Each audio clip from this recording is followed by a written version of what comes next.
There are several words in the Bible to express illegal sex. Fornication is one of them. Fornication generally means illegal sex. Specifically, fornication is distinguished from adultery. In the Bible, lewdness and adultery were used to symbolize idolatry, indicating Israel's inadequacy to God. Fornication means all kinds of sexual sin. On the other hand, adultery represents an unfaithful act against a spouse. Prophets and apostles who wrote the Bible used fornication to describe common sexual immorality. Adultery is the act of a married person having sex with someone other than a married person. Adultery was generally generous in a foreign culture, especially for men. A man was not punished for adultery unless he lived with another man's wife or fiancée. He stipulated that adultery should be stoned to death in the Old Testament, and it was strictly prohibited in the New Testament. He said it was not only an actor but also adultery to think and imagine. Then let's find out how the church dealt with adultery in church history. Heidelberg Catechism, written by Zacharias Ursinus, explains the seventh commandment of the Ten Commandments as follows. What does the seventh commandment teach us?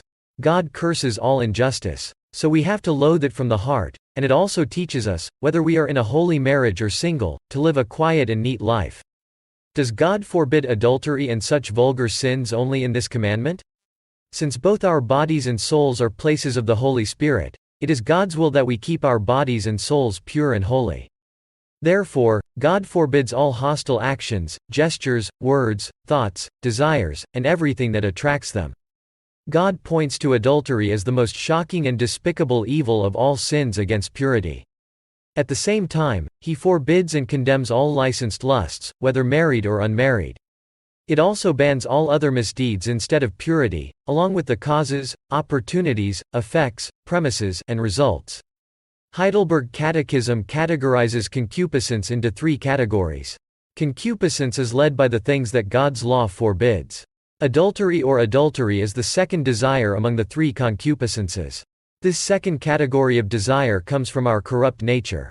These include fornication committed by unmarried people, adultery committed by married people, and sex performed between married and unmarried people.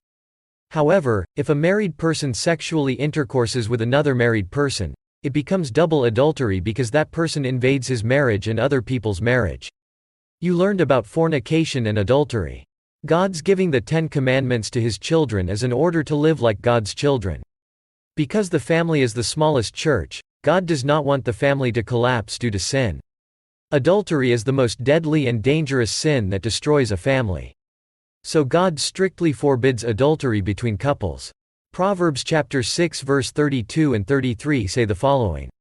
But a man who commits adultery has no sense. Whoever does so destroys himself. Blows and disgrace are his lots, and his shame will never be wiped away.